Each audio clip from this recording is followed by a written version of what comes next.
Erin Kane, who is Caitlin Clark and Nafisa Collier's agent, and I want to read you guys the blurb that they have about her. Erin Kane has become one of the most influential agents in women's basketball, representing some of the WNBA's biggest stars. As vice president at Excel Sports Management, she has a roster that includes Caitlin Clark, who secured a Nike deal worth a reported $28 million over 8 years. It started with a whisper, the kind of rumor that spreads before anyone can trace the source. A sneaker forum moderator claimed to have seen internal marketing slides marked Jumpman x Caitlin Clark Global Partnership $50 million. At first, nobody believed it, but within hours, screenshots surfaced, tweets exploded, and sports talk shows were asking the same question. Is Jordan Brand about to sign Caitlin Clark to the biggest deal in women's basketball history? If true, it wouldn't just be another sponsorship. It would be a cultural earthquake, one that could flip the power balance between Nike, Jordan, and the entire WNBA. And behind the scenes, insiders say executives from both brands are scrambling, agents are fielding calls, and the Indiana Fever's owner, Steve Simon, is watching history unfold faster than he can react. The story began when two Jumpman representatives were spotted courtside at a Fever home game in Indianapolis. They weren't wearing badges, they weren't talking to media, they were just there, quietly observing. Minutes later, a fan posted a picture captioned "Jordan in the building for Caitlin." That single post lit the fuse. By the next morning, sneaker blogs and insiders were piecing the puzzle together. Jordan's women's division had filed for 3 new trademarks: Clark 1, Clark Pro, and Be Like Her. Caitlin Clark took the WNBA by storm last year. Now her team is going to have 41 of their 44 games nationally televised, while the reigning champs, the Liberty, only have 32. Is this a fair move by the... The timing was too perfect to ignore. Caitlin already has a reported 8-year, $28 million Nike deal signed before her rookie season. But after her first year shattered viewership records and made Fever merchandise a top seller, that number suddenly looked tiny. And Jordan Brand? They don't chase hype, they create it. Jordan Brand's dominance in men's basketball is untouchable. Michael, Zion, Luka, Tatum, a Mount Rushmore of modern icons. But on the women's side, it's different. They've signed stars like Maya Moore and Nafisa Collier, but none have broken through to the mainstream in the way Clark has. Jordan Brand knows it. Analysts estimate that Jordan's women's line contributes less than 15% of annual sales. To change that, they need one transcendent figure, someone who sells sneakers to non-sneakerheads, someone who moves culture as easily as she moves defenders. Caitlin Clark is exactly that. Her highlights go viral before ESPN can upload them. If you needed another sign that the machine is fully behind Caitlin Clark, look no further than her new multi-year partnership with Wilson. But it's not the partnership itself that serves as an example of her marketing power. Plenty of athletes have deals with Wilson, including Kalia Copper, Jamal Murray, and Azarae Stevens. Her jersey sales rival NBA rookies, and her reach across basketball, pop culture, and social media is the kind of universal appeal even global brands struggle to buy. One marketing executive put it bluntly, if Michael built the Jumpman, Caitlin could globalize it. So why 50 million? Because this isn't about a shoe. It's about ownership of a legacy. According to industry chatter, the proposal includes a 10-year partnership, her own signature line of performance and lifestyle sneakers, co-branding on future Jordan training apparel, and equity participation in Jordan Brand's women's initiatives. In other words, a deal that mirrors what Zion or Luka received, but with a twist. For the first time, a woman would sit at the same financial table. Jordan insiders argue that the math works. A signature Caitlin line could conservatively generate $200 million in global revenue within its first 3 years. At that point, a $50 million payout is an investment, not a risk. So overall, and I've said this before, the way you can see a league's growth is where you can see how high the bottom has gotten. Last year was the peak with Caitlin Clark. Now it comes down a little bit, but where it starts to go back up, that's where you have a new bottom. And symbolically, it would mark the first time a female basketball player's endorsement eclipses her league salary by more than 50 times. That's the power of a brand built on story, and Jordan knows how to tell one better than anyone. Here's where the story gets complicated. Jordan Brand is owned by Nike, but they operate as competitors inside the same empire, and Caitlin Clark is already a Nike athlete. So how does a company compete with itself? By bidding for control of the narrative. Nike's basketball division wants to keep her under the swoosh, where they can push the next line of performance shoes and apparel. Jordan Brand wants to crown her as their franchise face. One executive reportedly called it a friendly civil war, But insiders say the stakes feel anything but friendly. If Jordan wins, it proves the Jumpman logo can eclipse the swoosh in women's sports, something that's never happened.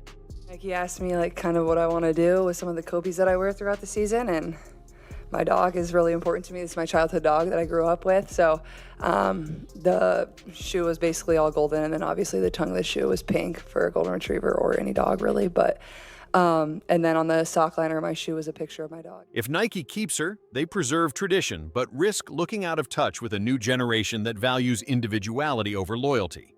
Either way, Caitlin Clark holds the cards, and both brands know it. Back in Indiana, Steve Simon is pacing. Caitlin's name alone sold out Fever season tickets and doubled merchandise revenue. She turned the Fever from a rebuilding team into the most valuable franchise in the league. But if Jordan Brand swoops in with a global deal, Simon loses partial control of how his star is marketed. It's the same fear NBA teams once had when LeBron launched his own brand. The player's identity outgrows the team's.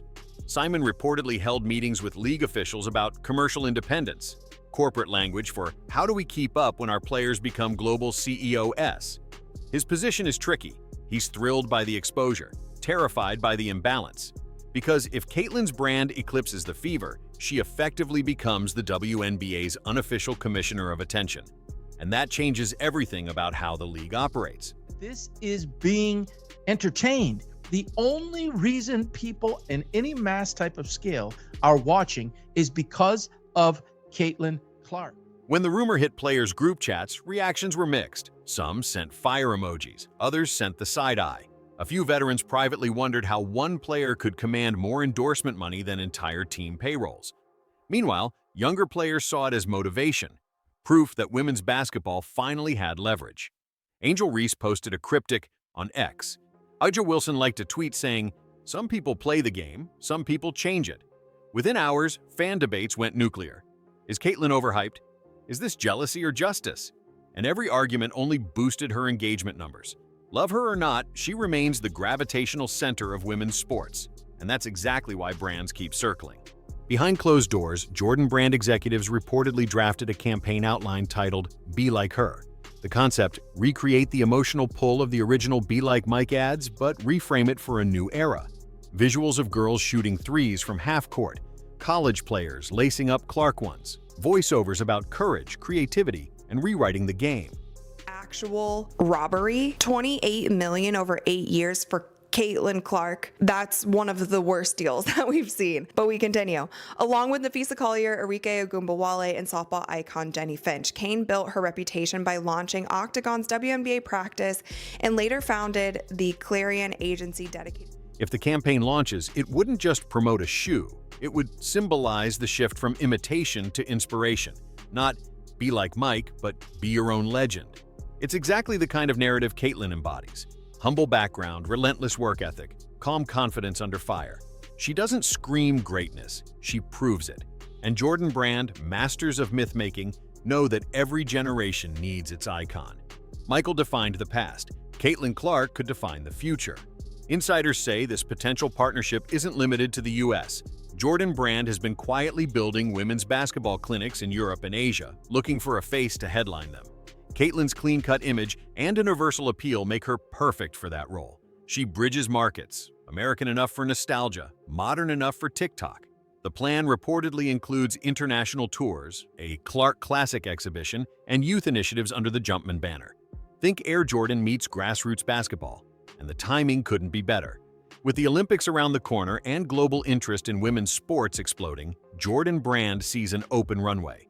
All they need is a pilot, and Caitlin already knows how to take off. Multiple sources claim preliminary conversations between Caitlin's representation and Jordan Brand began months ago. Nothing signed, nothing public, but mutual interest confirmed. Her agent allegedly asked one question first. Will she have creative control?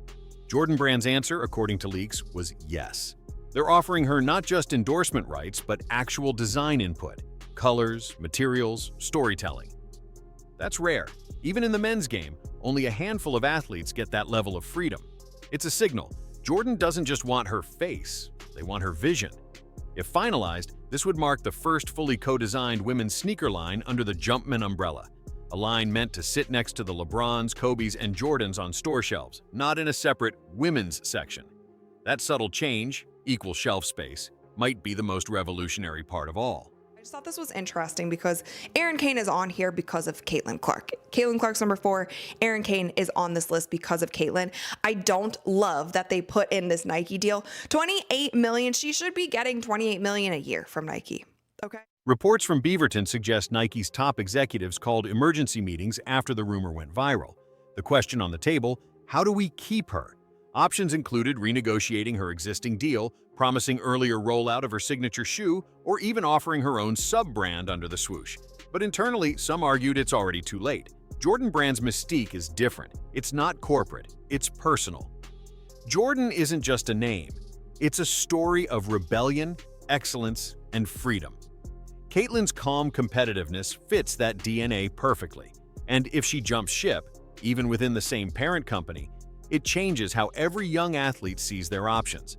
Suddenly, getting signed by Jordan becomes the dream for girls, not just guys. Let's talk numbers. Analysts estimate that Caitlin Clark generated over $100 million in additional media value for the WNBA during her rookie year alone. Add the Fever's attendance surge, merchandise sellouts, and national ratings spikes, and her overall economic impact could exceed $250 million. A $50 million Jordan offer suddenly feels conservative. If this rumor materializes, it forces other brands, Adidas, Puma, Under Armour, to rethink how they value women athletes. It pressures leagues to renegotiate marketing rights, and it sets a precedent that performance and popularity finally earn equal paychecks. One sports economist said, "We might look back at this as the moment the women's sneaker market stopped being niche." That's how deep the ripple could go. Strip away the money, and this story is still about something bigger: recognition. Caitlin Clark represents every player who dominated in empty gyms, every girl told her sport didn't sell. She's proof that visibility creates value, that fans will show up if you give them something to believe in. A Jordan deal would be symbolic, the Jumpman finally leaping across the gender line. And the face making that leap? A 23-year-old from Iowa who never cared about flash, just about winning. That's what makes it powerful. It's not marketing hype, it's validation. Late reports suggest Steve Simon had a quiet moment of clarity. In a board meeting, he supposedly said, "If she signs it, we don't lose her. We gain the world." That shift in perspective matters, because while owners once feared losing control, now they understand. Caitlin's rise lifts everyone. The Fever's ticket demand, sponsorship rates, even the league's next TV contract all grow when her profile does. Simon might not love the chaos, but he knows business, and business follows greatness. Insiders say Caitlin's camp will review all offers in the offseason. No commitments, no leaks beyond speculation. But her silence speaks volumes. She doesn't chase headlines, they chase her. If she accepts Jordan's offer, she becomes the first woman to crack the $50 million sneaker barrier. If she stays with Nike, she forces them to match it, raising the bar for everyone. Either way, she wins. Because the real power move isn't choosing a logo, it's proving both need her more than she needs them. Whether this $50 million deal exists on paper or only in whispers, one truth remains. Caitlin Clark has already changed the economy of women's sports. The fact that a rumor about her could move markets, spark brand wars, and dominate news cycles tells you everything. She's not just part of the game, she is the game right now. Jordan Brand built its empire on one message: excellence without compromise. And Caitlin embodies that message word for word. If the deal happens, it will mark the start of a new era where female athletes aren't just icons, they're industries. If it doesn't, the chase itself still proves how valuable she's become. Because greatness doesn't wait for permission. And Caitlin Clark? She's already walking in the air.